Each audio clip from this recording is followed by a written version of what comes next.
नमस्कार, knocking-news.com में आपका स्वागत है। मैं हूं गिरिजेश वशिष्ठ।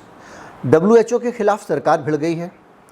सरकार और WHO आमने सामने है और मसला है कि भारत में कोरोना से कितने लोग मरे। पिछले दिनों ये खबर सब जगह छाई हुई थी कि WHO ने जो डाटा बताया था वो डाटा उसका 10 गुना है जो डेथ भारत की सरकार दिखा रही है। भारत की सरकार के आंकड़ों से 10 गुना मौतें हुई हैं, ये WHO का डाटा था। और ये कहा गया कि भारत के अंदर वैक्सीन लॉबी के लिए काम कर रही है WHO और इसी वजह से वो डाटा बढ़ा चढ़ा कर दिखा रही है ताकि एक पैनिक फैले और लोग ज़्यादा से ज़्यादा टीका लगाने की तरफ भागें, उनके अंदर खौफ पैदा हो। फार्मा लॉबी के लिए काम कर रही है, ये एक आरोप लगाया गया WHO के ऊपर। अब कुछ नया डाटा आया है। ये डाटा कान खड़े कर देने वाला डाटा है और ये डाटा ये बताता है, भारत के अंदर का डाटा है कि किस तरह से भारत की अपनी सरकार अपने ही डाटा से सरकार घिर गई है आरोपों के बीच में। किस तरह से WHO को कहने का मौका मिल जाएगा, इस पे बात करेंगे, डिटेल से बात करेंगे, सारे पहलुओं को छुएंगे और WHO के जो पक्ष हैं और भारत सरकार का पक्ष है उनको मिलाएंगे और जो नए खुलासे हुए हैं उनको भी मिलाएंगे और समझने की कोशिश करेंगे कि क्या भारत में कोरोना की मौतों को हमारी सरकार ने दबाया। अगर आप इस चैनल को सपोर्ट करना चाहते हैं तो हमारा UPI ID है डिस्क्रिप्शन में, उसके ज़रिए आप भुगतान कर सकते हैं। एक बारकोड भी अनेक स्थानों पर दिखाई देगा। फेसबुक पर आप हमको शेयर ज़रूर करें। यूट्यूब पर भी हमारे वीडियो आपको जो मिलते हैं उनको आप अपने मित्रों के साथ व्हाट्सएप पे और ट्विटर पे साझा करना ना भूलें। मैं अभी हाजिर हुआ।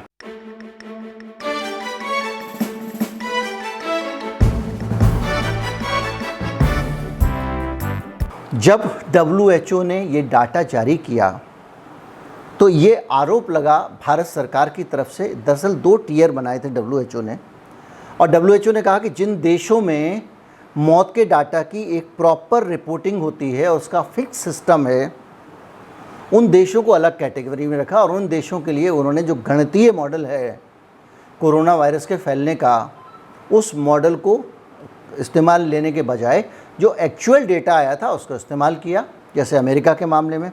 और दूसरा जो टियर था, टियर B या टियर 2, उसमें जो देश थे उन देशों के मामले में WHO ने ये किया कि एक गणितीय मॉडल अपनाया एक्सेस डेथ का और उसको लागू किया। एक्सेस डेथ क्या होता है? एक्सेस डेथ मतलब जो साल में नॉर्मली लोग मरते हैं, कोरोना आने के बाद वो कितने लोग मरे, क्या मरने वालों की संख्या देश में ज़्यादा हो गई या उतनी ही रही। ये एक WHO ने फार्मूला निकाला कि भाई जितने लोग ज़्यादा मरे उसके हिसाब से कर लिया जाए।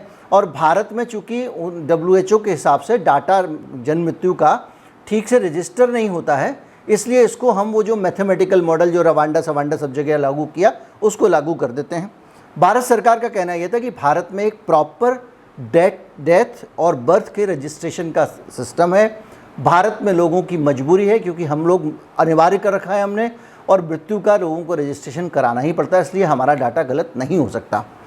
अब मैं आपको बताता हूं डाटा की हकीकत। मैं आपसे पूछूंगा कि किन राज्यों में सबसे ज़्यादा उत्पात मचाया कोरोना ने, तो आप नाम लेंगे उत्तर प्रदेश का, आप लेंगे केरल का, आप नाम लेंगे तेलंगाना का, आप नाम लेंगे उत्तराखंड का।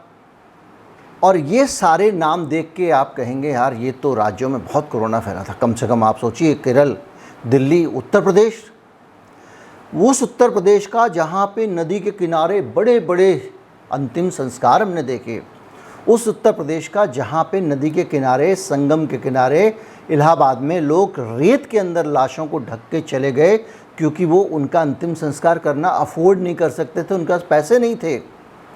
वो दिल्ली जिसके शमशान घाटों में लाइन लग गई थी लाशों की, फुल कैपेसिटी पे चलने के बावजूद अंतिम संस्कार लोगों का नहीं हो पा रहा था। ये सब तस्वीरें हमने नहीं, वॉल स्ट्रीट जर्नल ने इसको रिपोर्ट किया, न्यूयॉर्क टाइम्स ने, पूरी दुनिया में भारत की कोरोना से तबाही रिपोर्ट हुई है।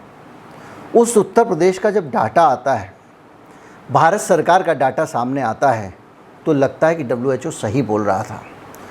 जो सिविल रजिस्ट्रेशन सिस्टम है CRS, जिसमें ये मृत्यु रजिस्टर होती है, उसके हिसाब से 2020 में जब इतना ज़बरदस्त कोरोना फैला था, उत्तर प्रदेश में मौत कम हुई। जो आम तौर पे लोगों की मौत होती है कोरोना के कारण, वो मरने वालों की संख्या उत्तर प्रदेश में 2020 में कम हो गई बढ़ने के बजाय। 9,44,000 मौत हुई थी 2019 में, और 2020 में 8,73,000 ही लोग मरे। इस डाटा का मतलब आप क्या निकालेंगे? इस डाटा का मतलब आप यही निकालेंगे कि भाई कोरोना से तो लोग मरना बंद हो गए, क्योंकि कोरोना फैला तो उस साल लोग कम मरे, जब कोरोना नहीं फैला था तो ज़्यादा लोग मरे। अगर सरकार का डाटा ये कह रहा है तो WHO का आरोप सही है, और इस आरोप को हमको समझना चाहिए। ये हमारी ज़िंदगियों का सवाल है। लोगों की मौत को सरकार कैसे छिपा सकती है? उत्तर प्रदेश को कोरोना प्रबंधन के मामले में हर तरह से by hook and crook Uttar Pradesh की सरकार ने सारे तरीके अपनाए कोरोना की विभीषिका को दबाने के लिए। खुलेआम धमकी दे दी गई, जो कहेगा कि ऑक्सीजन की कमी है उसका नर्सिंग होम बंद कर देंगे।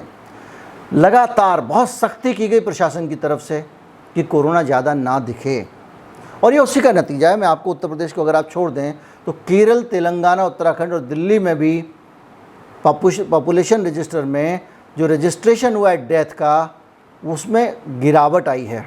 तेलंगाना में 11% डिक्लाइन हुआ है, 7.5% यूपी में हुआ है, तो तेलंगाना में 11% हुआ है।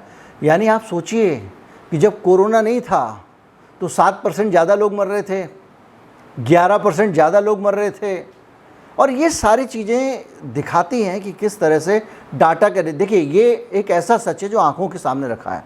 अब हम ये तो नहीं मान सकते कि कोरोना आने से लोगों ने मरना बंद हो गया, ये तो नहीं मान सकते, कोई नहीं मान सकता। सबके अपने पड़ोस के आसपास के लोगों को हमने मौत का शिकार होते हुए देखा है। हम ये जानते हैं कि मौत से डराया गया, एग्जरेट किया गया, वो अलग चीज़ें हैं। पैनिक फैलाने की कोशिश की लोगों ने।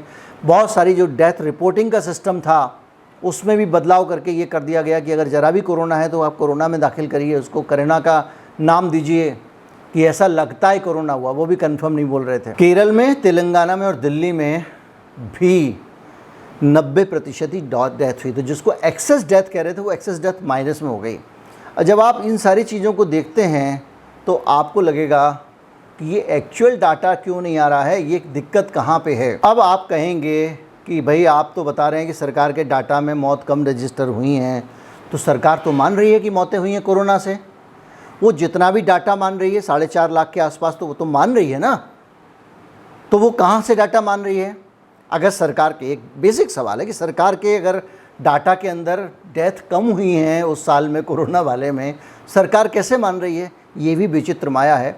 तो एक एस्टीमेट है जो भारत सरकार का, जिसमें वो सैंपल रजिस्ट्रेशन सिस्टम के हिसाब से उन्होंने डाटा निकाला था, हालांकि उसका डिटेल्ड इन्फॉर्मेशन नहीं है।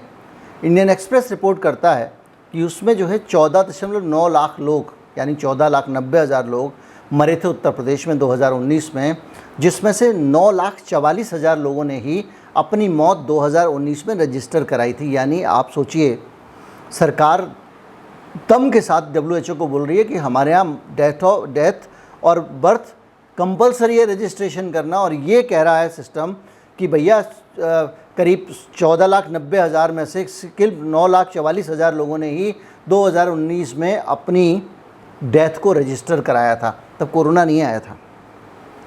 तो भारत में, उत्तर प्रदेश में डेथ रजिस्ट्रेशन कराने का रेट इतना कम है, ये सरकार कह रही है। उसका सैंपल रजिस्ट्रेशन सिस्टम है जिसके ज़रिए वो सर्वे करके अपने पास डाटा लेती है।